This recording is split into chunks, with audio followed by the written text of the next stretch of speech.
Então vamos para revoluções inglesas do século XVII. Às vezes aparece nos livros e tal como Revolução Inglesa. Na verdade, a gente chama de revoluções porque são duas revoluções.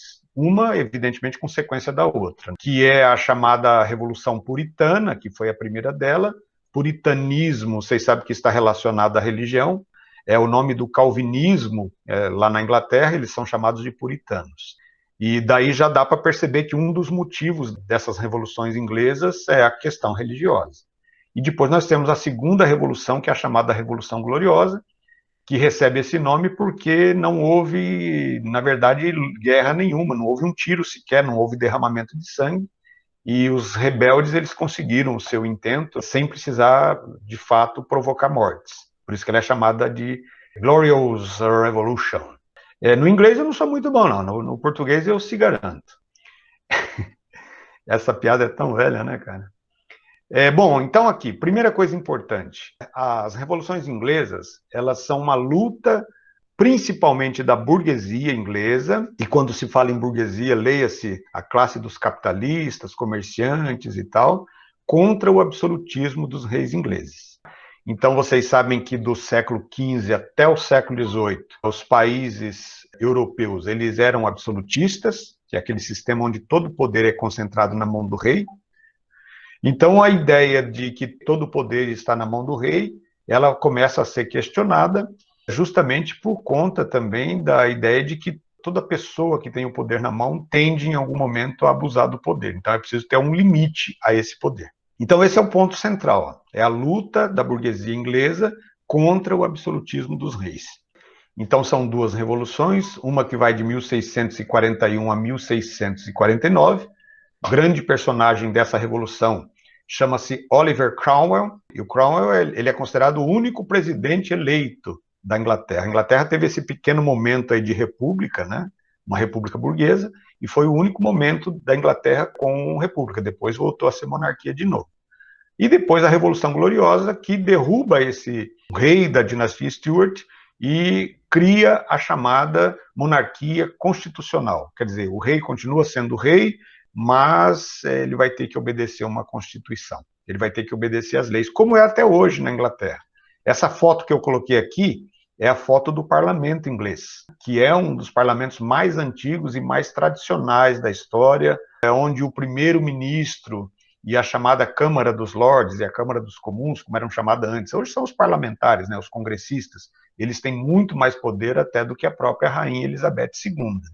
Aqui nós temos o famoso Big Ben, que é considerado o relógio mais pontual do mundo. Vocês sabem que os ingleses eles são famosos pela pontualidade, né? Tá tudo sincronizado lá.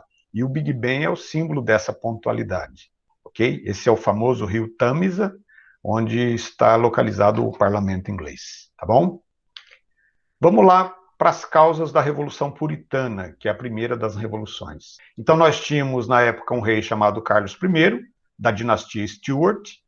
A atual dinastia que governa a Inglaterra é Windsor, né, da qual pertence a nossa ilustre Elizabeth II, a imortal Elizabeth II. Ela não vai morrer nunca, né?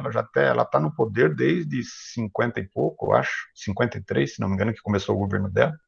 É um dos governos mais longos da história, né?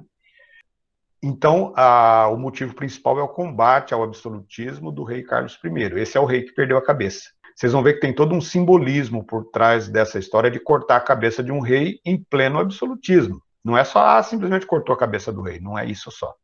Esse rei Carlos I, ele viola, ele ultraja a chamada Magna Carta.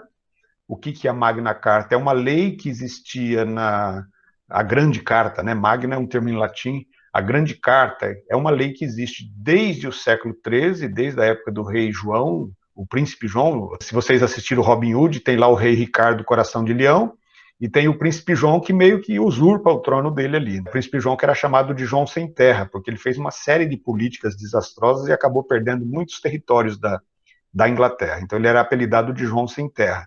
E no fim ele fez tanta bobagem que ele foi obrigado pela própria guarda pessoal dele, pelos nobres, né, pelos vassalos dele, a assinar um decreto dizendo que ele não poderia criar impostos sem autorização da Câmara, que seria a Câmara dos Lordes e tal, do apoio da nobreza. Então, não poderia criar impostos com a decisão sozinha. Isso é basicamente o que diz a Carta Magna. Para criar impostos, o rei precisa da autorização do parlamento.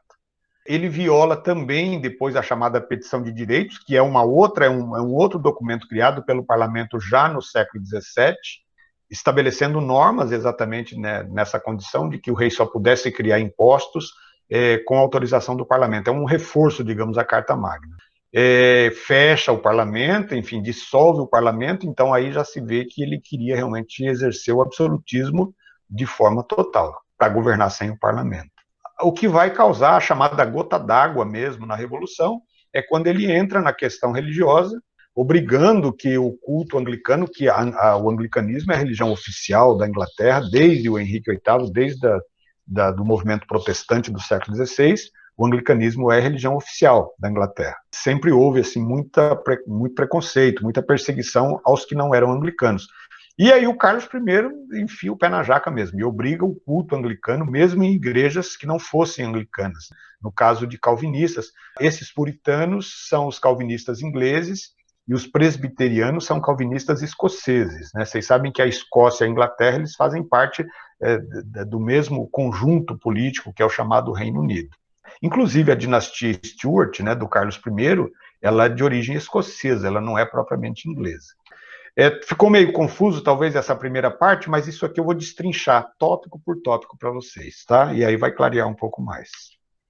Olha que bonito aqui, esse aqui é o Henrique VIII. Foi ele que fez a reforma religiosa na Inglaterra, né? Na época do Martinho Lutero, na época do João Calvino. Henrique VIII é quem vai fazer, então, o movimento reformista. Não sei se vocês se lembram da história que eu contei para vocês, mas ele era casado com uma rainha chamada Catarina de Aragão. Catarina teve muita dificuldade de engravidar e depois engravidou, só conseguiu ter uma filha. Ele queria muito um filho para poder ser o herdeiro do trono. Isso acabou que ele quis se separar da Catarina de Aragão para se casar com outra princesa, uma italiana chamada Ana Bolena. E ele acaba, então, por conta disso, ele entra em atrito com o Papa, que não aceita de jeito nenhum o rompimento do casamento. E aí ele pede, então, ao parlamento inglês que assine o chamado ato de supremacia. E aí ele próprio faz a separação, o divórcio dele, se casa com Ana Bolena. Então, Henrique VIII é também considerado o primeiro rei absolutista da Inglaterra. É ele quem consegue ter o poder realmente nas mãos, inclusive rompendo relações com a igreja, né? Então, o absolutismo da Inglaterra ele fica muito evidente com Henrique VIII, justamente no momento em que ele rompe relações com a igreja. Ou seja, ele separa a igreja e o Estado, e isso dá muita autonomia a ele. Como aconteceu, por exemplo, na Alemanha, quando os príncipes alemães apoiaram Lutero, era para se livrar da influência do Papa e da Igreja Católica. Ok? Olha aqui, ó, ele vai conviver pacificamente com o parlamento. Então, esse é um detalhe importante. Desde o João Sem Terra, desde a Carta Magna, os reis, eles tinham bastante poder, o Henrique VIII passa a ter muito poder, mas ele tem uma convivência pacífica, quer dizer, uma convivência harmoniosa com o parlamento. O parlamento era um órgão consultivo, na verdade, não era um órgão deliberativo. Então, o rei se consultava com o parlamento sempre que precisasse tomar alguma atitude importante. E ele sempre ouviu o parlamento, porque sabia que era importante ter o apoio da nobreza. Então, essa chamada Câmara dos Lordes era um parlamento bicameral, quer dizer, com duas sessões, duas câmaras. A Câmara dos Lordes é a Câmara dos nobres, né, dos duques, dos condes, que eram vassalos do rei. E a Câmara dos Comuns, a Câmara da pequena nobreza, da burguesia, que também participava do poder. Então, comuns aqui para lembrar que era uma classe menos, digamos, menos pomposa, né, dentro da monarquia inglesa. Então, foi ele quem comandou a reforma anglicana, isso a partir de 1530, 1532, e ele ficou famoso por matar duas de suas esposas. O Henrique VIII teve 6 esposas, ele foi casado 6 vezes. Então, a Catarina de Aragão, ele se separou dela, ele se divorciou dela, depois ele se casa com Ana Bolena. Com a Catarina de Aragão, ele teve a Maria Tudor, Maria I, que vai ser a Maria Tudor, né? Que quando ela assume o trono, ela assume como Maria I. Depois ele se casa com Ana Bolena, com quem ele teve Elizabeth, que vai ser a nossa famosa Virgin Queen, a Rainha Virgem, que teve também um governo muito longo à frente da Inglaterra. Ele vai ter a Elizabeth com a Ana Bolena. Depois, Ana Bolena é acusada de traição. Ele manda cortar a cabeça da Ana Bolena. Depois ele se casa novamente com Jane Seymour, que vai ser mãe do herdeiro do trono, Eduardo VI. Finalmente ele vai ter um herdeiro. Depois ele se casa mais 3 vezes, e mais uma de suas esposas vai ter a cabeça cortada. E o herdeiro vai ser justamente o Edward, que vai ser o futuro Eduardo VI, que vai suceder o pai. Então, o Henrique VIII, ele morre em 1547, e a partir daí, então, o governo vai ser assumido por Eduardo VI. Eduardo VI, que tinha 13 anos de idade quando o pai morreu. Então, ele tinha um tio dele que cuidava, que zelava pela educação dele, e que deveria controlar o poder até que ele atingisse a maioridade, que era 18 anos, faltava 5 anos para ele completar a maioridade. O tio chamava-se também Edward Seymour, era irmão da mãe dele, Jane Seymour. E olha que curioso, aí o garotinho de 13 anos, certo dia, ali próximo do trono, ele sobe ao trono, ele não podia sentar no trono, né? Olha aqui, ó, a cara do psicopatinha, esse maluquinho aqui, ó. Né? Tinha 13 anos quando assumiu o poder. É engraçada essa história das monarquias, onde os reis chegam ao poder muito jovens. Aqui no Brasil também, não? O nosso Dom Pedro II chegou ao poder com 15 anos incompletos. Ele tinha 14 para 15 anos quando sentou no trono. E o Eduardo, que vai subir como Eduardo VI, ele senta no trono, aí o tio dele, não, moleque, sai daí, você não pode sentar aí e tal. E aí ele, toda a Câmara ali, a nobreza toda ali ao lado, ele fala assim, quem é o legítimo herdeiro dos Tudor? Vossa Alteza. Quem é que tem o direito de sentar nesse trono? Vossa Alteza. Vocês me reconhecem como rei da Inglaterra? E aí todo mundo com muito medo, né? Mas, senhor, faltam 5 anos. Não, quero ser rei agora. E ele acabou sendo coroado mesmo aos 13 anos. O tio dele, Eduardo Seymour, que tentou fazer de tudo para evitar que ele fosse coroado aos 13 anos, sabia que o moleque não tinha a experiência ainda devida para isso, tentou impedi-lo. O que ele faz? Ele manda executar o tio, manda cortar a cabeça do próprio tio. Lembra do pai dele que mandou matar 2 esposas, ex-esposas, na verdade? Pois é, então aqui ele manda executar o tio para mostrar que a linhagem dos reis que matam, que mandam cortar cabeças, continuava.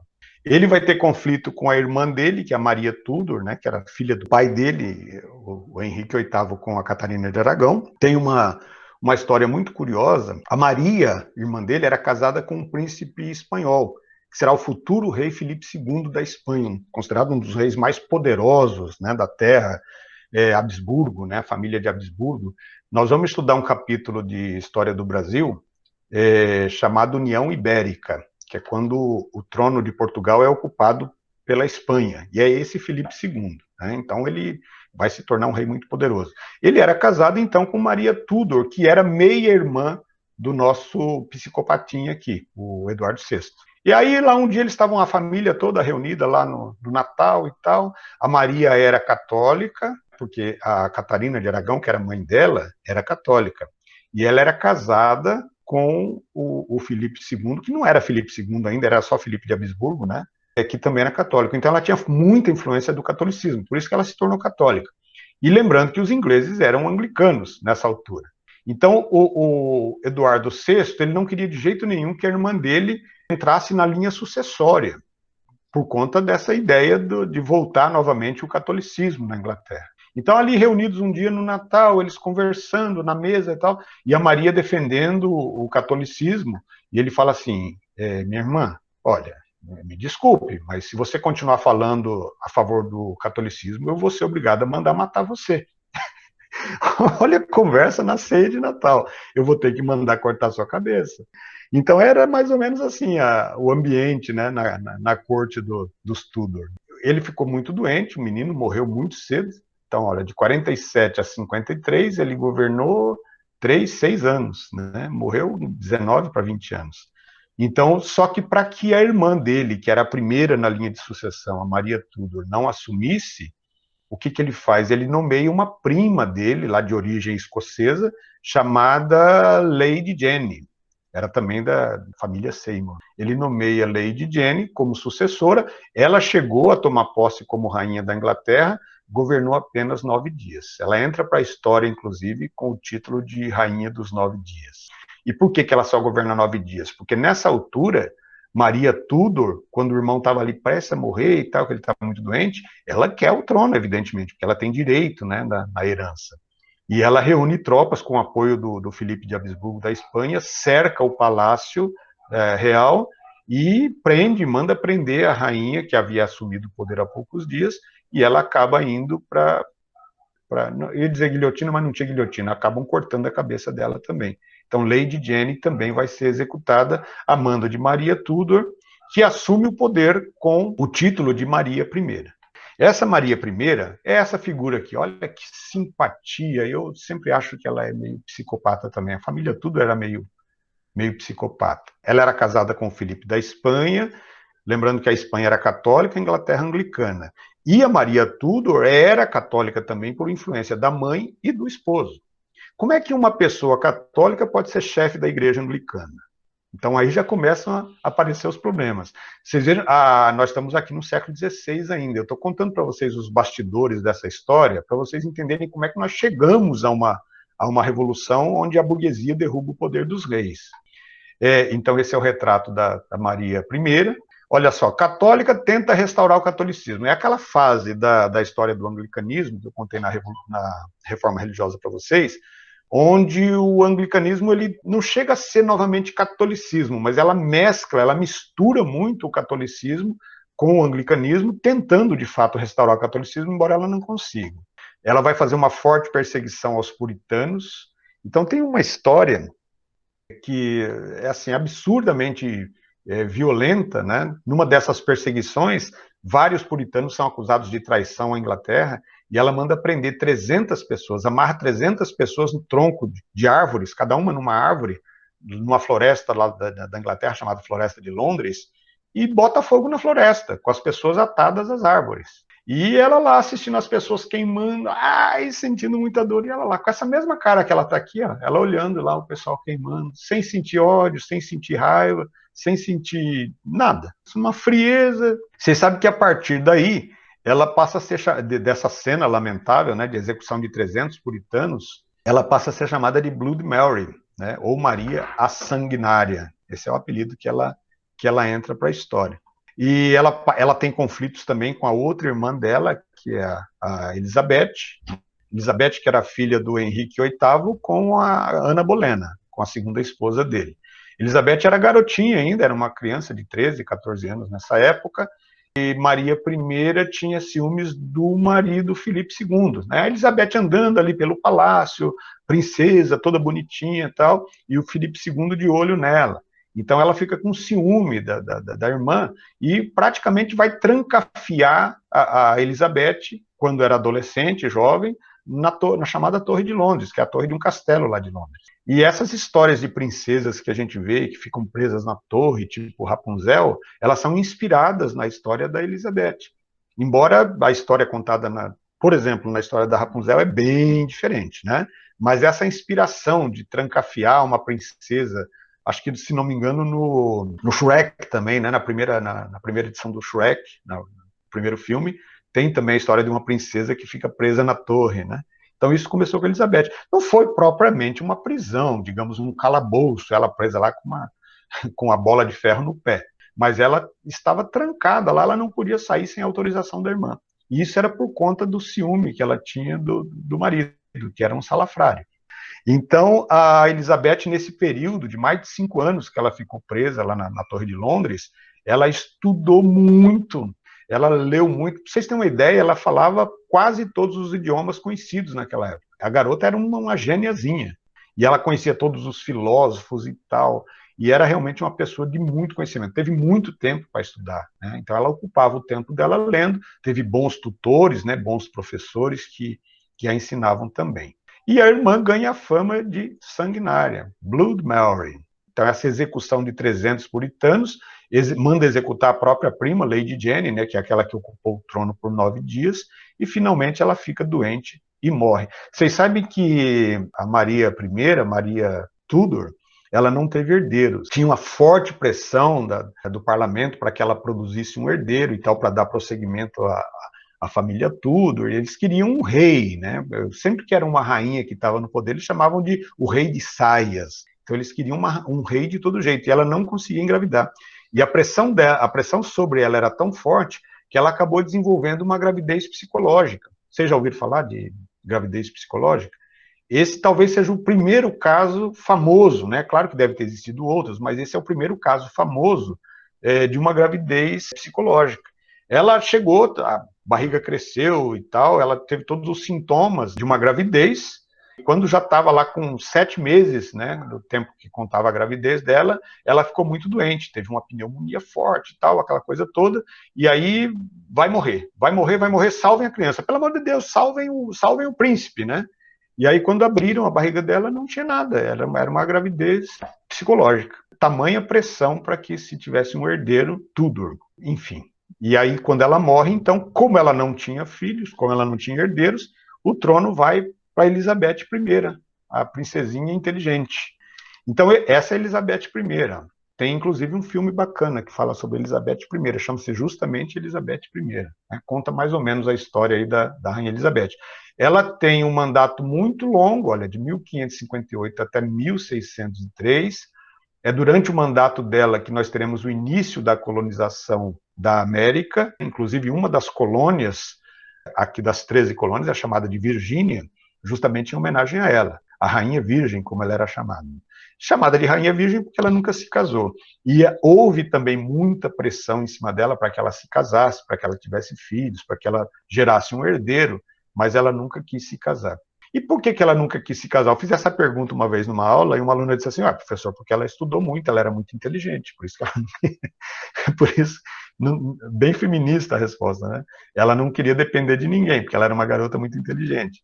Mas talvez, não se sabe exatamente, né? Mas talvez por ter visto o pai dela como rei, matou 2, inclusive a mãe dela foi morta pelo próprio pai, né? Amando do pai, né? Cortaram a cabeça da mãe dela. O marido mandou matar a mulher. Depois ela viu o pai dela matar uma outra esposa. Depois ela vê o cunhado dela, que era casado com a Maria Tudor, assediando ela no palácio, fazendo gracinhas para ela, né? Gracejo de marmanjo com adolescente. Então, esse tipo de coisa coloca uma barreira na Rainha Elizabeth. Não é a atual, o louco, né, gente? Claro que não pode ser a atual Rainha Elizabeth, a atual é a segunda, né? Inclusive é de outra dinastia, de outra família real. Mas as Elizabeths têm na história da Inglaterra a história do longo governo, né? A Elizabeth II se casou, o príncipe Albert, né, que é o marido dela, tem vários filhos e tal. Mas a Rainha Elizabeth I, pois ela desafiou o parlamento e não quis se casar de jeito nenhum. Tem até rumores de um romance com um famoso pirata chamado Francis Drake e tal, mas são rumores. Bom, então Elizabeth I era anglicana e no governo dela é que se vai definir de fato o que será o anglicanismo. Então, nesse caso, o anglicanismo ele é realmente uma religião calvinista, só que com os rituais típicos do catolicismo. Então, para não desagradar os católicos, porque tinha muito católico na Inglaterra, ela consegue fazer esse jogo político, esse jogo de cintura, onde ela mantém toda a doutrina calvinista, porém com rituais de cultos e tal do catolicismo, que é o que define o anglicanismo hoje.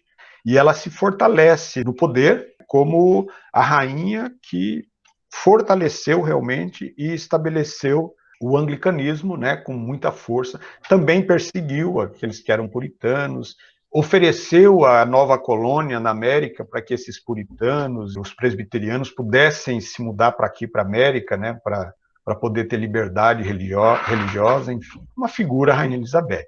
Então, ela é considerada dentro desse período, no início da história da monarquia inglesa, ela é considerada uma das melhores rainhas por conta dos seus feitos, né? Então, é com ela que se inicia uma coisa que na Inglaterra ficou conhecida como cercamentos, os enclosures, né? Enclosures.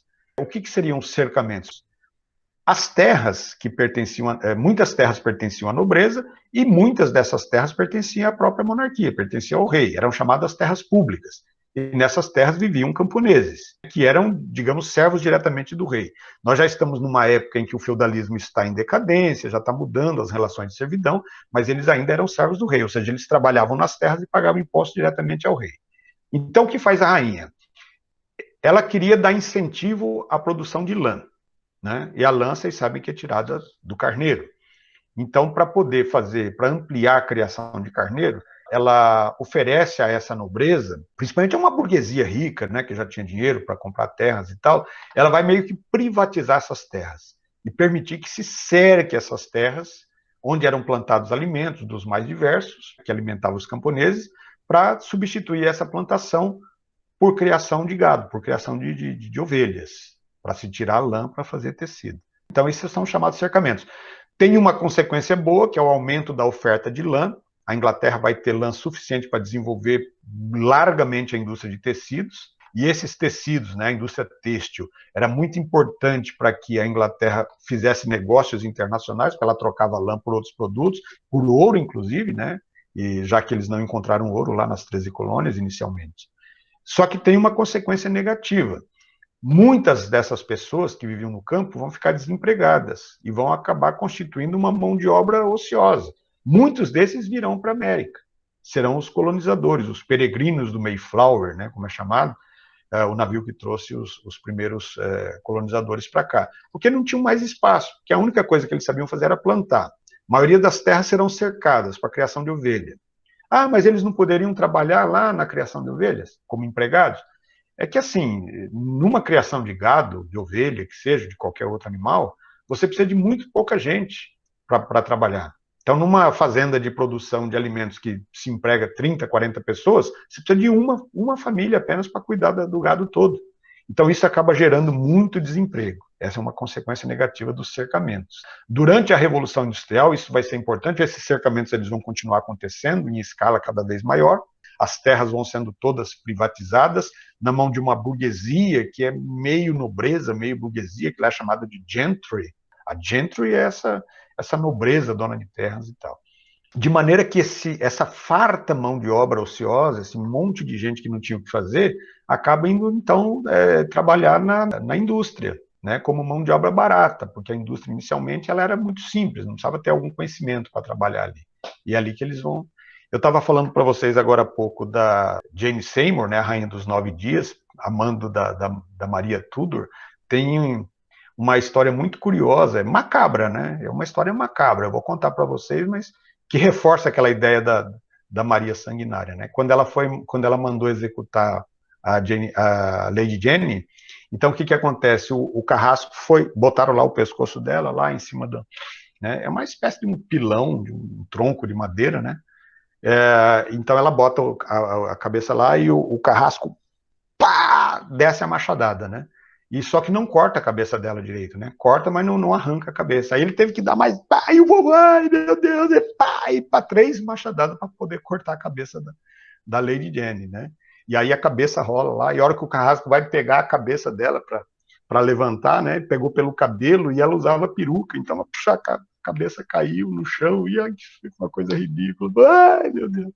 Coitada da Lady Jane, sofreu horrores. Como é possível como é possível rir de uma cena dessa, né? Mas tenta imaginar a cena, né? A cabeça Até rola, morta ela sofreu. sofreu muito, né, cara? Imagina. 3 machadadas para cortar a cabeça. Mas, enfim, eu não sei porque que eu me lembrei dessa história agora, mas me veio à cabeça.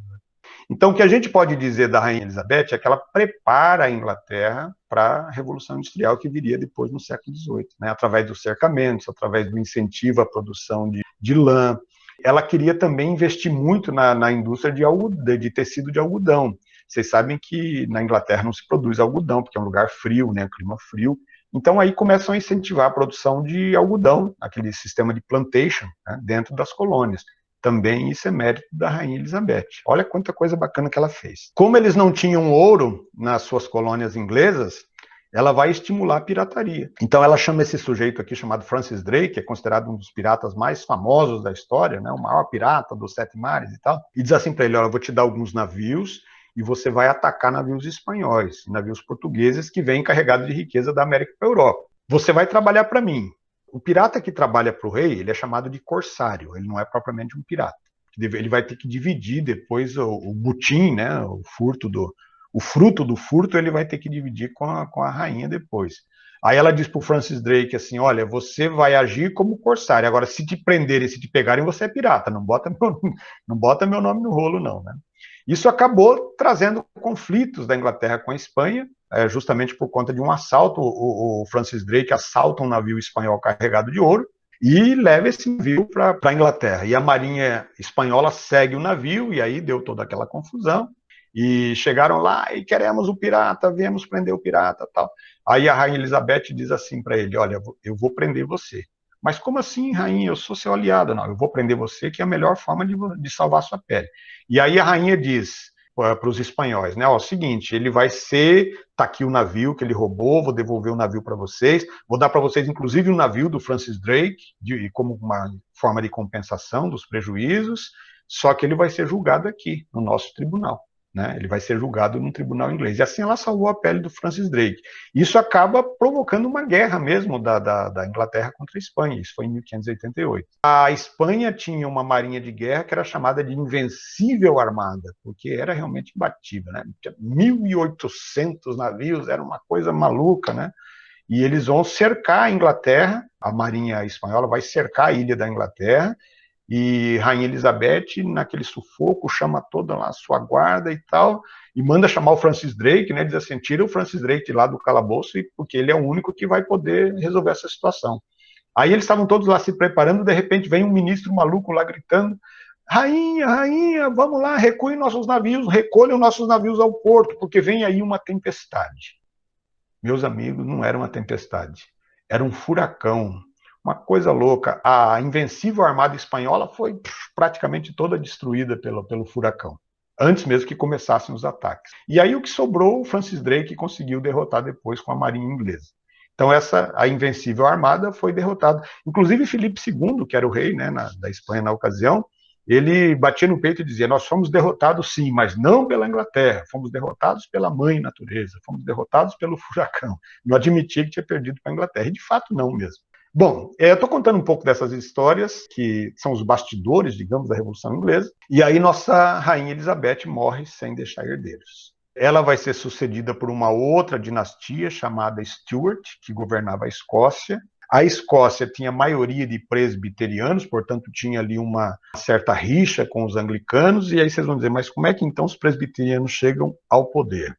Então a história vai ser o seguinte, olha, esse cara aqui, James I, também chamado aqui popularmente de Jaime I, ele era filho de uma rainha escocesa chamada Maria também, Maria Stuart, né, ou Mary Stuart, que era a rainha da Escócia, mas foi expulsa da Escócia por uma revolta lá dos escoceses, né, um grupo de anglicanos escoceses, liderados por um tal de John Knox, eles vão fazer uma rebelião e vão expulsar Maria Stuart de lá. E para onde vai Maria Stuart? Ela era aparentada, meio prima da Elizabeth, então Elizabeth recolhe ela no palácio na Inglaterra. Como a Elizabeth não tinha herdeiros, então Maria Stuart, que era prima dela, né, prima em algum grau, começa a cobiçar o trono, tipo pensando, quando a Elizabeth morrer, eu vou assumir no lugar dela. Elizabeth percebe a jogada, a Maria Stuart tinha um garotinho que chamava-se James, cresceu no palácio ali também, ladeado ali pela Elizabeth e tal, ela se apegou muito ao garoto, porque ela não tinha filhos, enfim. Ele foi bem educado dentro das ideias do anglicanismo, ao contrário da mãe dela. Né? E aí o que vai acontecer? A mãe dele era puritana. Descobrem que a Maria Stuart está trocando correspondência com alguns ministros escoceses para tentar um golpe contra Elizabeth. Então aí, quando isso aconteceu, ela chama, aí o James já era quase adulto, né? Ela chama o James e diz assim, olha, você vai decidir, eu tenho duas coisas a fazer. Ou eu expulso você e sua mãe daqui do reino da Inglaterra, ou eu te nomeio como herdeiro do trono inglês e mando matar sua mãe. E aí? O que você decide? Claro. Ou nós somos expulsos daqui, iam cair na mão dos rebeldes lá do John Knox, na Escócia, ou eu serei rei da Inglaterra, só que para isso você vai ter que matar minha mãe. Pode cortar a cabeça dela. E aí acontece isso, né? Então, acusada de traição, Mary Stuart vai ser decapitada a mando de Elizabeth. Era um tal de cortar a cabeça que não era brincadeira. E aí, com a morte da rainha Elizabeth, o Jaime I, o Jaime Stuart, ou James, ele vai ser coroado o rei da Inglaterra. Okay? É assim que muda a dinastia, né? Vocês viram que os Tudor não deixaram herdeiros, né? Ninguém deles conseguiu deixar um herdeiro para ocupar o trono. Então, esse James I, Jaime I, ele tem algum conflito com os católicos. Tem uma história curiosa de 1605, conhecida como Conspiração da Pólvora, né? Um grupo ali de católicos e outros protestantes que não eram anglicanos tentam destruir o parlamento. Então eles fazem lá explodem o parlamento. É um episódio conhecido como Conspiração da Pólvora. Eu não sei se vocês já assistiram, tem um filme chamado V de Vingança. O filme é inspirado nesse episódio da Conspiração da Pólvora. E ele é ambientado todo nessa época aí da dinastia dos Stuarts e tal. Vocês vão ver, tem uma imagem de um rei que sucede o Jaime I, que a cara dele lembra muito aquela máscara do V de Vingança, né? Vocês vão ver ali na frente. Bom, então o governo do Jaime I, ele vai até 1625, quando ele morre, e ele vai ser sucedido pelo filho dele, chamado Carlos I. É aí que vai começar a confusão. Olha aí o Carlos I, não lembra um pouco o rosto dele? Não lembra um pouco aquela história da máscara lá do V de Vingança? É aqui que vai começar o problema. Então, Carlos I, ele vai governar até 1648, que é o ano em que começa a chamada Revolução Puritana. Então, ele é um defensor da ideia do absolutismo de direito divino, o que já ia contra, por exemplo, a Magna Carta, o que ia contra a primeira petição de direitos, e ele tem vários atritos com o parlamento. Por diversas vezes ele dissolveu o parlamento e convocou novas eleições, porque não concordava com as decisões do parlamento. Então, foi uma relação, digamos, conflituosa do rei, que queria ser autoritário, que queria ser absolutista, com o parlamento. Então ele cria uma série de impostos sem autorização do parlamento, o que feria diretamente a ideia da Magna Carta, como eu expliquei lá no primeiro slide para vocês. Ele cria um imposto famoso chamado ship money, é o imposto de navio. O que é o imposto de navio? Todos os navios ingleses teriam que pagar imposto ao governo, independente se... Geralmente eles faziam esse tipo de impostos extras em época de guerra, e ele estabelece o ship money mesmo em época de paz. Então isso vai provocar um atrito enorme com o parlamento. Então teremos uma guerra dele contra os escoceses, havia um atrito muito grande da Inglaterra com a Escócia, justamente por conta de disputa de trono, né, de herança, e tem a questão religiosa também, que é importante aí. Na Escócia predomina o puritanismo, lá os calvinistas lá são chamados de presbiterianos, né, mas são calvinistas, enquanto que na Inglaterra é anglicanismo. E havia uma intolerância religiosa muito grande. Ou seja, quem não segue o anglicanismo é considerado inimigo. Então, Carlos I pede empréstimo ao parlamento para poder resolver a situação de crise que vem da guerra contra a Escócia. Para poder aceitar, para poder conceder esse empréstimo ao rei, o parlamento faz, então, a chamada petição de direitos. Foi em 1628. O que determinava a petição de direitos? Olha aqui. Quem criasse impostos sem autorização do parlamento seria considerado inimigo do Estado. Quem pagasse esses impostos seria considerado inimigos do Estado. A petição de direitos exigia, inclusive, as perseguições religiosas, o fim das prisões sem motivo, né, sem julgamento justo, enfim. Era uma forma de tentar limitar um pouco a ação do Carlos I, do Carlos Stuart. Então, esse documento ele foi proposto por um parlamentar chamado Oliver Cromwell. É aí que começa, ele era puritano, né, um parlamentar puritano. Puritano, não era anglicano, então havia atritos, havia perseguições do rei anglicano contra os puritanos. Carlos I jura que vai obedecer a petição e recebe o empréstimo. Em seguida, no dia seguinte, o que ele faz? Ele rasga o documento da petição e manda fechar o parlamento. Olha a audácia do menino Carlos, né, do Charles. Então é aí que vai desencadear a Revolução Puritana. Por que ela é chamada Revolução Puritana? Porque ela é liderada, né, por um puritano, que é o Oliver Cromwell, com a ajuda, evidentemente, do parlamento, de todo um segmento da burguesia ali, da gentry, enfim. E isso vai, então, acabar derrubando o governo do Carlos I. Olha aqui, esse aqui é o Oliver Cromwell, tá? É um dos retratos mais famosos dele. Existem outros, né, em outro ângulo, tal, mas esse é o mais famoso de todos. A Revolução Puritana vai de 1641 até 1649, quando finalmente eles conseguem derrubar o rei. Okay? Então, ao fechar o parlamento, Carlos I torna-se inimigo do Estado, que é o que dizia lá no documento. Inimigo do Estado, inimigo do parlamento, inimigo do povo. E começa-se, então, a formar uma ideia na população inglesa, no povo inglês, que era preciso derrubar o rei. Oliver Cromwell, pensando já numa possível guerra, ele vai criar um exército popular, que eles chamam de New Model Arms. Qual a diferença básica aqui? É que os cargos de comando desse exército do Cromwell, não estão baseados na hierarquia da nobreza. Ah, o duque vai comandar o exército, o arquiduque, não. Eram pessoas, mesmo que fossem pessoas comuns, né? Mesmo que fossem pessoas simples do povo, mas que tinha que ter mérito, tinha que ter coragem, tinha que ter valentia, tinha que ter estratégia. Então eles ficaram conhecidos, os membros desse exército, como cabeças redondas.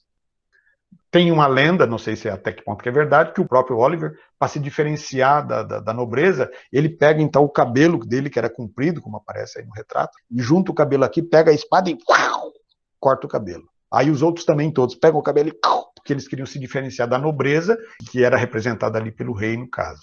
E eles queriam então mostrar que eles eram diferentes. Por ter o cabelo cortado curto e não ter aquelas perucas enormes, né, ou mesmo o cabelo, quem usava a peruca grande é quem não tinha cabelo grande. Né? Agora, quem tinha o cabelo grande já deixava o cabelo crescer. Então, daí é que surge a ideia dos cabeças redondas, que tinham o cabelo cortado curto. Então, aqui nós tínhamos dois grupos, basicamente, né? A chamada gentry, que é essa nobreza aburguesada, que é uma nobreza mais progressista, que é uma nobreza que quer que, de fato, o poder fique na mão do parlamento. E eles vão se aliar ao parlamento na luta contra o Carlos I. E nós temos um outro grupo, que são os chamados yeomen, que são pequenos proprietários rurais, que ainda não tinham sido sacrificados pelos chamados cercamentos. Esses grupos vão se juntar para lutar contra o rei Carlos. O rei Carlos tem o apoio dos católicos, por incrível que pareça. Ele nunca perseguiu católico, ele perseguia presbiterianos, perseguia puritanos, mas não católicos. Lembrando que a Inglaterra originalmente era um país católico. Alguns anglicanos vão formar um exército real, digamos assim, a alta nobreza da Inglaterra, contra puritanos e presbiterianos, que eram perseguidos pelo Carlos. Nós teremos uma guerra que dura 10 anos, uma guerra violentíssima. Olha o resultado. 11% da população inglesa morre em decorrência dessa guerra. Não necessariamente morto pela guerra, né? Mas pela fome que advém daí, pelas pestes, pelas doenças e tal, pela subnutrição que uma guerra tão longa dessa provoca. E no final da guerra, 1648, Carlos I é preso, julgado e executado em 1649. Pessoal, presta muita atenção nesse detalhe aqui. Ó. É verdade que outros reis já tinham sido executados. Então, nós vimos lá o caso da Lady Jane, mas por intrigas palacianas, né? Quer dizer, era uma família real lutando contra outra e tal. Agora, a execução de um rei que estava no poder pelo próprio povo, pelos próprios súditos do seu país, foi a primeira vez que aconteceu na história. E isso tem uma carga simbólica muito grande. Aqui alguns retratos, né, da Guerra Civil, aqui desse lado os cabeças redondas, desse lado aqui os cavaleiros reais. Vocês sabem que a nobreza sempre luta a cavalo, né? Olha, os cabeludos contra os cabeças redondas. E numa guerra corpo a corpo contra a cavalaria, somente lanceiros podem resolver. Então eles apoiam essas grandes lanças no chão e aí a cavalaria não tem como avançar, senão mata os cavalos. Nós tivemos então batalhas muito violentas, muito sangrentas, onde exterminaram 11% da população. Esse aqui é o nosso Carlos I, quando ele foi preso, acompanhado aqui pelo bispo anglicano, sendo levado a caminho ali da execução. Aqui nós temos a tradicional foto, é essa aqui que abre o slide, né? A capa do slide é essa foto aqui, quando eles cortam a cabeça do rei. Vocês sabem que essa peça aqui, que aqui é um retrato, né, feito por um artista. Eu deveria ter colocado o nome do artista aqui, mas acabei não colocando. Eu não sei quem que é o autor desse quadro. Mas é um quadro renascentista, como vocês podem ver, com todos os aspectos do renascentismo, né, das cores fortes, da ideia de perspectiva, né, lá porque a execução está lá em segundo plano e tal. Esse tronco aqui, onde era cortada a cabeça, ele está no Museu de Londres. Se vocês procurarem lá, o pilão onde foi executado Carlos I, tanto o pilão quanto o machado estão guardados. Por quê? Porque, como eu disse, tem um simbolismo muito grande. Depois dele, outros reis vão perder a cabeça, né? O Luís XVI da França, na Revolução Francesa e tal. Mas o fato de ser o primeiro rei, por quê? Porque existia ainda, veja que nós estamos no século XVII, meados do século XVII. Nessa época, a ideia de absolutismo de direito divino ainda era muito forte. Ou seja, o rei é rei porque ele é um escolhido por Deus. Ele é um representante de Deus na Terra. Então, a ideia de desafiar o poder de um rei já era considerada uma ousadia. A ideia de mandar prender um rei já era considerada um absurdo. E a ideia de executar um rei, mandar cortar a cabeça de um rei, era uma coisa muito revolucionária. E é isso que vai acontecer. Dessa vez chamaram um carrasco dos bons, né? Afiaram bem o machado, aí foi um golpe só, cortaram a cabeça do Carlos I. Aqui nós temos o retrato, né, do Cromwell no velório do Carlos I, passaram Super Bonder aqui na cabeça dele. Não, estou brincando. Mas juntaram a cabeça ao corpo, evidentemente, né, novamente, para ele ser sepultado. E aí Oliver Cromwell vai passar, então, a ocupar o cargo, vai passar a ocupar o poder. É aqui que vai se proclamar uma república, porque eles não queriam novamente um rei. O rei tende a abusar do poder. Carlos I desobedeceu a Carta Magna, Carlos I desobedeceu a Petição de Direitos, Carlos I fechou o parlamento, criou impostos sem autorização do parlamento. Isso levou à guerra e à execução do rei. Então, nada melhor agora do que criar um sistema republicano. E nesse sistema republicano, quem vai assumir o poder? Oliver Cromwell. Eles vão fazer uma eleição dentro do parlamento inglês, Câmara dos Lords, Câmara dos Comuns, e o Cromwell é eleito, então, presidente da República da Inglaterra. Aliás, a única fase da República é essa daqui, olha, de 1649 a 1658, que é o período de governo do Cromwell. Vocês vão dizer assim, nossa, professor, mas tanto tempo assim como presidente? Quantos anos, como quase 10 anos como presidente? A questão aqui, pessoal, é que Cromwell, ao longo do tempo, ele vai se apegar ao poder de tal forma que ele vai se transformar num ditador. Então o poder subiu a cabeça, digamos, do Cromwell. Ele foi um excelente governante, junto com Elizabeth, talvez os dois melhores governantes que a Inglaterra já teve. Mas ele, de fato, o poder subiu a cabeça, ele começou a abusar do poder. Primeira coisa, ele recebe do parlamento o título de Lord Protetor. Lord Protetor quer dizer o senhor protetor da Inglaterra. Tem uma história também de quando ele foi nomeado Lord Protetor, que ele sentou-se numa espécie de trono, uma poltrona bem grande, que parecia mesmo um trono, e aí a gente já vai vendo uma má intenção dele, né? Porque sentar-se ao trono é coisa de rei. E aí teve todo aquele cerimonial do beija-mão, ele com o anel de Lord Protetor, as pessoas beijando a mão, mas não podia chamá-lo de rei, nem de majestade. E aí teve lá um cidadão distraído que beijou o anel e chamou de majestade. E aí o que aconteceu? Ele mandou cortar a cabeça do cara. Olha só que coisa maluca, né? Porque chamou ele de majestade, majestade lembrava rei. Ele vai ter poderes praticamente como um rei, mas ele não queria ser chamado de rei. Era Lord Protetor. Então, olha só, em 1653, ele vai dissolver o parlamento. Então, aqui ele já começa a mostrar o seu lado absoluto, digamos, né? Ele vai endurecer o governo e vai dar início a uma espécie de ditadura pessoal.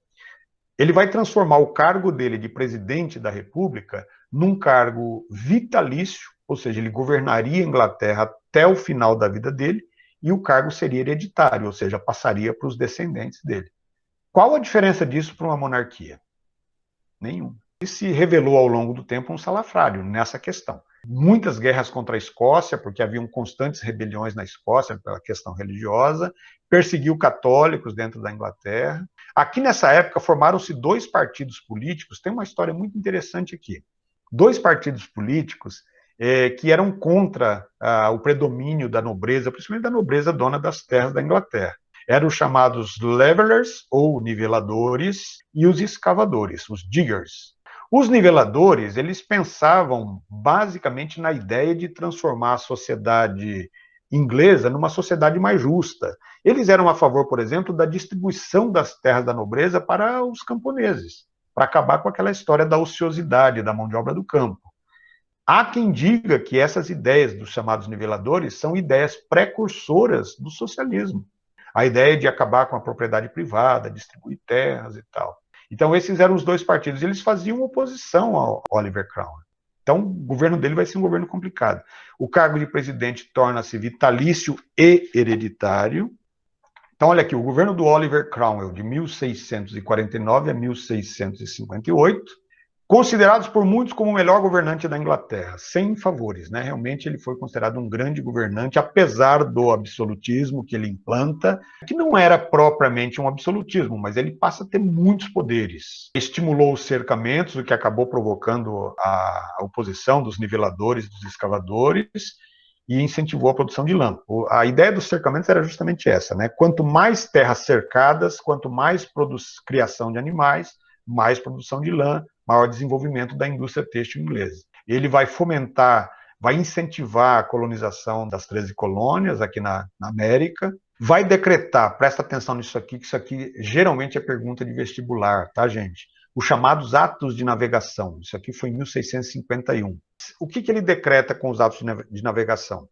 Lembre-se que a Inglaterra não tinha grandes colônias do ponto de vista de minérios e tal, e nas 13 colônias americanas não dava para aproveitar muito para a agricultura por conta do clima, exceto nas colônias do Sul, Carolina do Sul, Carolina do Norte e tal, Geórgia, ali dava para se plantar o algodão, o anis, etc. Mas grande parte das 13 colônias, que eram a base da colonização inglesa, não tinha ouro e não tinha terras boas para plantar. É claro que nos Estados Unidos tinha ouro, mas eles só vão descobrir o ouro depois da independência, lá no final do século XVIII. Nós vamos estudar sobre isso também. Então, o ponto forte da Inglaterra era mesmo a ideia do comércio. Como eles não tinham colônias para fornecer produtos, eles tinham que fabricar. É isso que vai incentivar a produção industrial. É por isso que eles tinham que desenvolver muita indústria de tecidos, a chamada indústria têxtil, porque eles precisavam fabricar para poder trocar por ouro e para poder trocar por outros produtos coloniais dos outros países. Além, é claro, da prática da pirataria, que continuava firme e forte. Nessa época, quem era. Você sabe que para se fazer comércio internacional é preciso ter uma marinha desenvolvida. Quem é que tinha a marinha comercial mais desenvolvida da época? A Holanda. Então, a Holanda tinha, inclusive, uma grande companhia de navegação comercial chamada Companhia das Índias Orientais. Quando eles invadiram o Brasil, eles criaram uma outra companhia chamada Companhia das Índias Ocidentais. Vocês sabem que os holandeses invadiram o nordeste do Brasil ali e ficaram aqui por pelo menos uns 30 anos aqui dominando o nordeste do Brasil. Entre 1624 até 1654, eles ficaram ali dominando Pernambuco, Paraíba, Ceará, enfim, a área produtora de açúcar de fato. Né? Nós vamos estudar esse fato, chama-se União Ibérica. Então a Holanda tinha uma marinha mercante muito poderosa. 80% do que circulava no Atlântico, de produtos que vinham da América para a Europa, que iam da Europa para a América, eram navios holandeses. Muitos produtos ingleses, aliás, muitos produtos portugueses, espanhóis que iam para a América, iam em navios holandeses. Vocês se lembram que eu disse lá na aula de capitanias hereditárias que os holandeses é que financiaram a plantation brasileira? Pois eram navios holandeses também que levavam açúcar para Portugal. E a Inglaterra sabia disso. Se ela quisesse ser uma grande concorrente no comércio internacional, que seria o ponto forte da sua colonização, ela teria que desenvolver a marinha. E como incentivar a marinha? Então é aí que entra o Oliver Cromwell criando o chamado ato de navegação. Todo produto que entrasse ou saísse da Inglaterra em direção à América ou a qualquer outra parte do mundo só poderia entrar ou sair em navios ingleses. Nenhum outro navio de nenhuma outra bandeira poderia aportar em portos da Inglaterra. Okay? Então isso vai ajudar muito o desenvolvimento do comércio marítimo inglês. Tá bom? Uma das melhores coisas que ele fez nesse sentido. É uma medida protecionista, como vocês podem ver, que está incluída dentro daquilo que a gente chama de mercantilismo. Ah, mas não era capitalismo, professor? Como é que o rei, o governante, no caso o presidente, Cromwell, como é que ele vai interferir tanto assim na economia? É que nessa época o capitalismo ainda não era liberal, né? Era um capitalismo, o chamado mercantilismo, é um capitalismo controlado pelo Estado, tem forte presença do Estado. Então ele vai usar esse poder que ele tem para criar os atos de navegação. Então a medida favorece muito a marinha mercante inglesa, mas prejudica a marinha holandesa. Os holandeses vão ganhar um concorrente de peso aqui, o que vai acabar provocando uma guerra da Inglaterra contra a Holanda, isso entre 1652 e 1654. A Inglaterra vence as guerras contra a Holanda, são várias guerras, na verdade, não é apenas uma guerra, e acaba consolidando o seu poder no mar. Ou seja, a Inglaterra vai se tornar a senhora dos sete mares, a grande potência comercial marítima. Pois bem, em 1658, morre o Cromwell, e aí ele tem como herdeiro, lembre-se que ele transformou o cargo dele de presidente em vitalício e hereditário. Ele governou até a morte, e ele passa o trono agora para o filho chamado Richard Cromwell, que vai assumir o poder. Bom, esse daí não é o Richard Cromwell, não, tá? Eu só queria dizer o seguinte para vocês. Richard Cromwell era um jovem, né, um jovem presidente, meio presidente absolutista, que não tinha o menor talento para a política. E não estava nem aí. Então ele chama lá o parlamento e tal, os principais líderes da Câmara dos Lordes, da Câmara dos Comuns, e diz assim, olha, é o seguinte, moçada, eu não quero governar, não. Tá? Eu tenho o título, eu herdei o título do meu pai, mas a parada é com vocês aí. Eu quero, inclusive, me aposentar logo. Não quero trabalhar como governante. Então, ele praticamente joga a tarefa de administrar a Inglaterra para o parlamento. E o governo dele, como vocês vão ver, é bem curto. Então, o parlamento inglês, nessa época, é dividido em dois grupos básicos, o chamado Partido Whig e o chamado Partido Tory. Então, esse partido Whig é a favor de uma república, é a favor do Richard Crown. E o partido Tory, os Tories, né, como eram chamados, a favor da monarquia. Então, olha só que interessante. Por que eles vão agora começar a pensar no futuro da Inglaterra? E por que vai haver essa divisão entre Whig e Tories? Em 1660 acontece a chamada restauração. Eles vão trazer de novo a dinastia Stuart para o poder. Por quê? Porque o nosso ilustre Richard Cromwell era casado com uma católica. Eles tinham muito medo que, dessa forma, o poder que ia passar provavelmente para um descendente fosse católico. Então, eles vão acabar, nesse caso, devolvendo o poder, já que o Richard Cromwell não tinha muito interesse em governar, eles vão acabar devolvendo o poder, então, para os Stuarts. Vamos chamar lá o Carlos II. Carlos II era filho do Carlos I, aquele que perdeu a cabeça.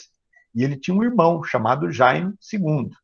Então, Carlos II, que estava exilado na França desde a época da guerra, da Revolução Puritana, ele é chamado de volta e assume o governo inglês. Não houve nenhuma contestação do Richard Cromwell, como eu disse, ele não tinha nenhum interesse em governar, aceitou pacificamente. Aqui não houve revolução, não houve nada. Tiraram o rei pacificamente e recriaram, por isso que é chamado de restauração Stuart. Eles vão restaurar o trono Stuart. Aí tem um problema. Carlos II, simpatizante do catolicismo, ele assina um documento chamado Declaração de Indulgências, onde não haveria mais perseguição a católicos e tal, porque ele era simpatizante do catolicismo. Ele perdoa todos os inimigos do seu pai, que é o Carlos I, menos o Cromwell. Os seguidores do Cromwell ali, que eram mais próximos do Oliver Cromwell, ele manda prender e tal, manda executar alguns. E o que ele faz com o Cromwell? Ele vai lá, manda desenterrar o corpo do Oliver Cromwell, pendura o corpo dele lá numa forca por vários dias e depois manda queimar o corpo. Olha que maluquice, né? O cara já estava enterrado lá fazia vários anos, vai lá, manda desenterrar o corpo do Cromwell e bota fogo no corpo. Então, deve ter sofrido muito o Oliver Cromwell com um negócio desse. Aí tem uma história muito interessante, em que ele recebe o apoio, ele faz um acordo. Esse Carlos II, ele faz um acordo secreto com o rei da França, nessa época chamado Luís XIV. Luís XIV é aquele famoso rei Sol, que nós vimos na última aula sobre iluminismo, né? Era considerado um dos reis mais poderosos da Terra e tal. E ele faz um acordo com o Luís XIV que Luís o apoiaria caso ele tivesse problemas. E por que ele teria problemas? Ora, porque ele era filho de uma mãe, não era um filho da mãe, ele era filho de uma mãe católica e ele, embora ele fosse anglicano, né, assim, assumidamente anglicano, mas ele era simpatizante do catolicismo. Ele não tinha uma boa definição de que realmente era anglicano por causa da influência da mãe. Então, durante o governo dele, vai ser um governo relativamente tranquilo, apesar desses problemas. Eu digo problemas do fato dele apoiar o catolicismo e tal. E ele entra para a história como o título de rei festeiro. Olha aqui que o Carlos II. Né? Ele é muito parecido, inclusive, com o pai dele. Passou assim tranquilamente, sem maiores problemas, né? Não teve muitos atritos com o parlamento, exceto uma coisinha ou outra ali, mas o governo dele transcorreu tranquilamente. E aí nós teremos, então, o herdeiro, o sucessor, aliás, não é herdeiro, né? É o irmão dele, chamado Jaime II, que vai de 1685 a 1688. No governo do Jaime II, aí nós teremos problemas. Ele assume o trono já com uma idade avançada, ele já devia ter próximo dos 60 anos, quando ele assume o poder, 50 e poucos anos. Para aquela época já era considerada idade avançada.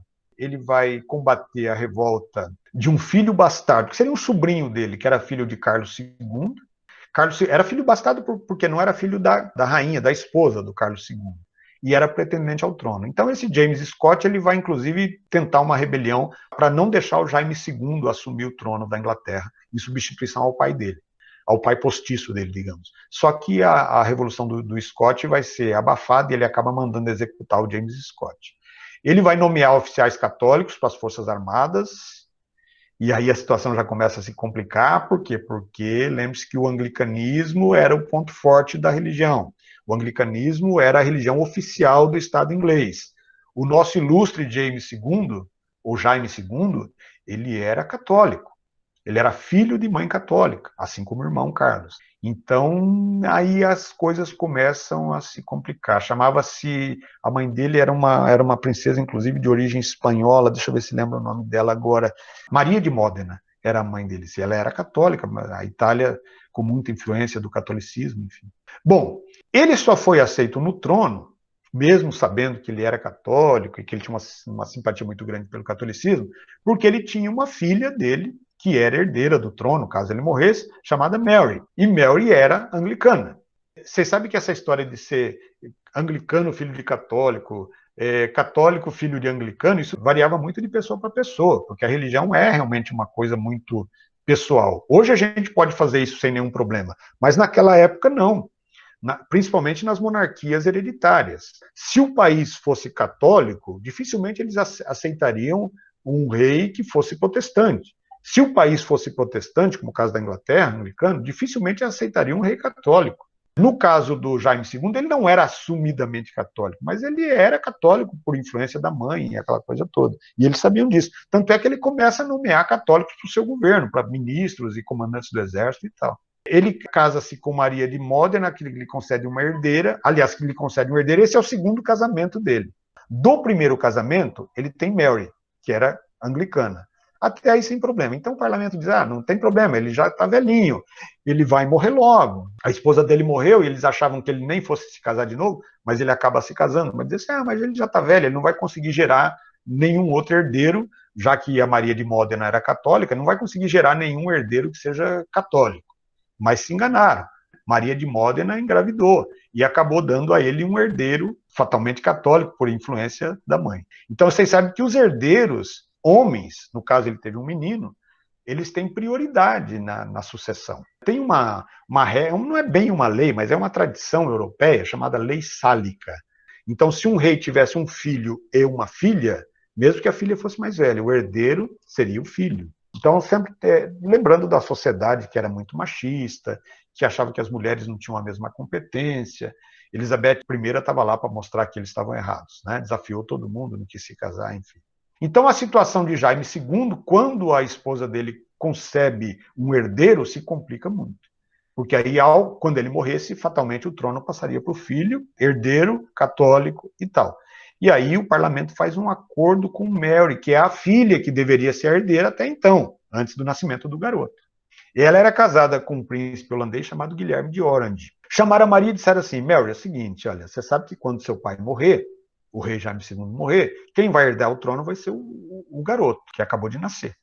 Então nós temos uma proposta para fazer para você. Você topa, junto com o Guilherme, que a gente faça uma guerra para depor seu pai? E a gente entrega o poder para você? Vocês acham que ela ficou a favor do pai ou a favor do parlamento? Ela fica a favor do parlamento. Então ela vai... Aí eles vão pegar tropas... Cara, o Guilherme de Orange, que era o futuro rei da Holanda, ele vai ficar muito feliz com essa história também. Então ele vai se casar, ele já era casado com a Maria, nesse caso, com a Mary, né? E eles vão entrar então nessa disputa pelo trono da Inglaterra.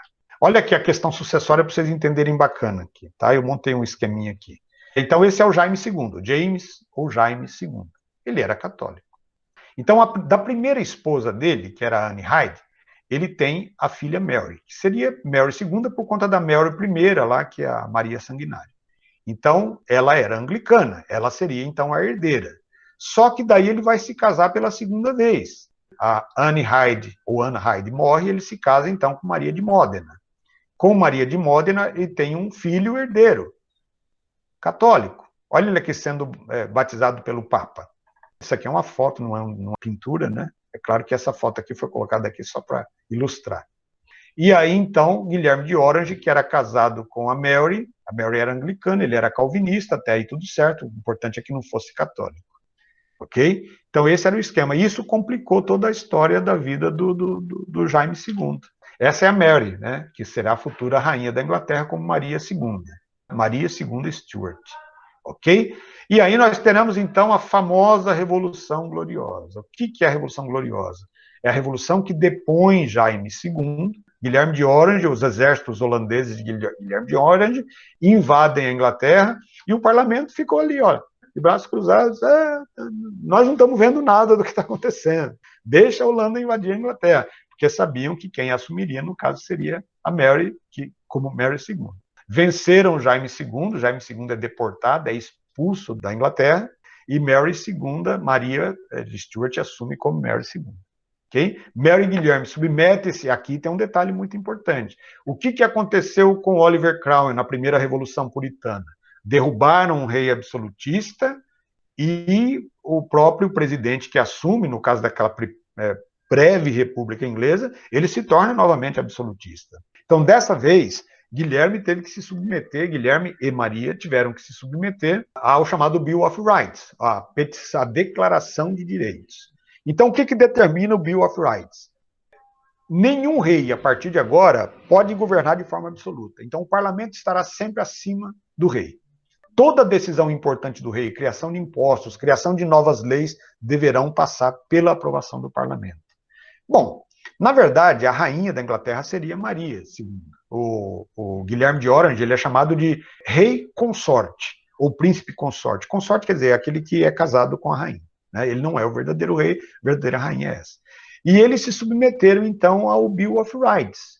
E, a partir daí, todos os reis que vão dar sequência às dinastias, eles não vão ter poder. É daí que vem aquela expressão rei da Inglaterra, rainha da Inglaterra, né? Quer dizer, governa, mas não tem poder nenhum. A rainha Elizabeth II hoje, por exemplo, ela é rainha da Inglaterra, mas ela não apita nada ali, é só uma figurinha carimbada. O verdadeiro poder está dentro do parlamento. O povo escolhe o parlamento, né? O povo vota nos parlamentares, o parlamento elege o primeiro-ministro, que pode ser eleito num dia e derrubado no outro sem maiores problemas. Agora é o Boris Johnson, né? Aquele descabelado que aparece de vez em quando na TV, dando entrevista. De maneira que, a partir daí, então, através do Bill of Rights, que está em vigor até hoje, diga-se de passagem, né? A Declaração de Direitos, o poder do rei se tornou limitado. O detalhe importante é que as chamadas perseguições religiosas, elas são extintas. Então, a Inglaterra é até hoje um país anglicano, né, de maioria da população anglicana, mas existe lá total liberdade religiosa. E essa liberdade ela vem ainda no final do século XVII, lá da época da Revolução Gloriosa. Como eu disse para vocês, chama-se Revolução Gloriosa, porque não houve um tiro sequer. Então, Jaime II, quando ele viu que ele estava cercado de todos os lados e que o parlamento não convocou as tropas para defendê-lo, não teve outro jeito a não ser fugir. Acabou preso e tal, mas foi exilado, foi expulso da Inglaterra. Então acabou a intolerância religiosa. Esse era um dos grandes problemas da Inglaterra, essa disputa de poder entre anglicanos, católicos, puritanos. Agora é assim, a religião oficial do Estado é o anglicanismo. O rei é chefe da igreja. É assim até hoje. Rainha Elizabeth II é a chefe principal da igreja anglicana. Mas quem quiser ser católico, pode ser católico, sem problema. Quem quiser ser puritano, judeu, ateu, pode ser o que quiser. Para hoje, isso não é novidade, porque a maioria dos países do mundo são assim. Mas para o final do século XVII, isso era um avanço enorme. Inclusive a questão do limite ao poder do rei. Então, a Revolução Gloriosa, ela é chamada também de gloriosa, não só porque não teve derramamento de sangue, mas porque trouxe essas mudanças muito significativas. Então, a partir daqui, a Inglaterra ela vai se tornar uma monarquia, ela continua sendo uma monarquia, mas é uma monarquia constitucional. O que seria, então, não era propriamente uma constituição, mas tinha ali a Declaração dos Direitos, o Bill of Rights. O rei estava submetido às leis do parlamento. Como é que era antes? O chamado absolutismo de direito divino. O rei prestava contas a Deus e a mais ninguém. Agora não, agora o rei tem que prestar contas ao parlamento.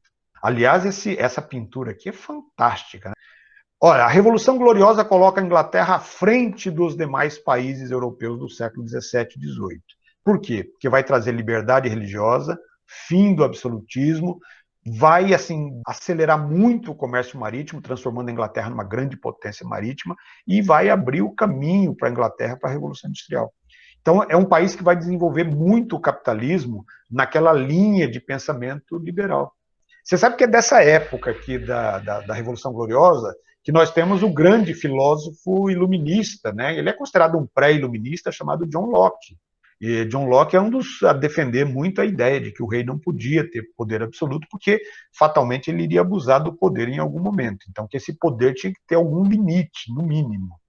Costuma-se dizer que o iluminismo é uma filosofia francesa, porque foi lá nos grandes salões da França que a maioria dos filósofos, inclusive, são franceses, mas o iluminismo tem um pezinho na Inglaterra. Dá para dizer que o primeiro filósofo iluminista realmente é o John Locke, que é um filósofo inglês. Ok? Então, a Revolução Gloriosa, e antecedida um pouco pela Revolução Puritana, transforma a Inglaterra numa superpotência. Não é à toa, pessoal, que eu já disse, acho que talvez no 9º ano a gente estudou sobre isso, né, sobre imperialismo e tal, que a Inglaterra foi a maior potência, o maior império da história desde o século XVIII em diante. A partir do século XVIII, a maior potência do mundo era a Inglaterra, e foi século XVIII, século XIX, século XVIII teve a Revolução Industrial, né, que assim, alavancou muito a economia inglesa. Só vai perder esse posto de maior potência econômica do mundo no final da Primeira Guerra Mundial. Que aí a Primeira Guerra destrói a Inglaterra, destrói a economia. E do outro lado ali da América desponta os Estados Unidos como maior potência. De 1915, 16 para cá, até hoje, os Estados Unidos é considerado a maior potência econômica do mundo. A Inglaterra perdeu o posto de maior potência ali. Mas olha só, isso graças às decisões e às mudanças tomadas na Revolução Gloriosa. Aqui o Bill of Rights, né, a Declaração de Direitos. O rei não pode criar ou excluir leis ou impostos sem aprovação do parlamento. Então acabou o absolutismo. Né? O rei não pode cobrar dinheiro para seu uso pessoal sem aprovação do parlamento. O que seria considerado corrupção. Né? Se o rei usasse dinheiro público para o seu próprio proveito, isso seria considerado corrupção. E ele estaria submetido às leis. Ele poderia, inclusive, ser condenado por corrupção. É ilegal recrutar e manter um exército em tempo de paz, sem aprovação do parlamento. A eleição dos membros do parlamento deve ser livre, sem interferência do rei. As palavras do parlamento não podem ser prejudicadas ou recusadas em qualquer lugar. Tá escrito errado aqui. O parlamento deve se reunir regularmente sem interferência do rei. Lembrando que antes da Revolução Gloriosa, o parlamento era um órgão consultivo. O rei se consultava com o parlamento, mas ele não tinha obrigação. Tanto é verdade que, por diversas vezes, o parlamento era dissolvido. Era fechado. O próprio Oliver Cromwell fechou o parlamento, porque ele tinha poderes para isso. Agora não. Agora o parlamento se torna um órgão não tão poderoso quanto o rei, mas mais poderoso do que o próprio poder executivo do rei. Entenderam?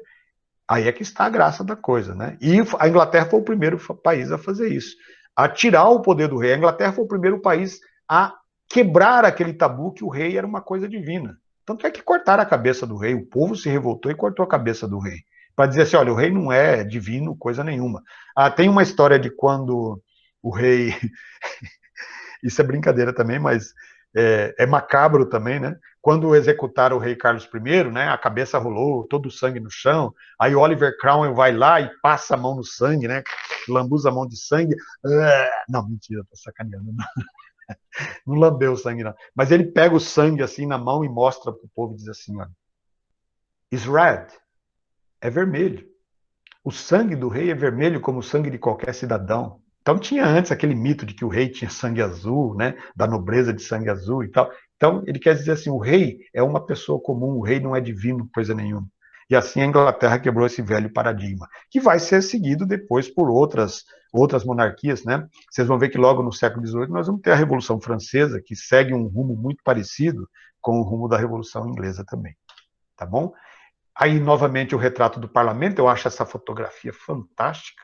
Aqui temos o Big Ben, o rio Tâmisa passando por aqui. Você sabe que o rio Tâmisa, ele era tão poluído quanto o Tietê. Aí um belo dia os ingleses se cansaram daquele fedor todo que tinha ali e disseram assim, vamos despoluir o Tâmisa. E fizeram um esforço conjunto lá, governo, povo, industriais, empresários e tal, e hoje o Tâmisa tem até peixe, para vocês terem uma ideia. Olha que coisa linda. Vocês já pensaram o Tietê com peixe, a gente podendo pescar ali no Tietê? Ia ser maravilhoso, né?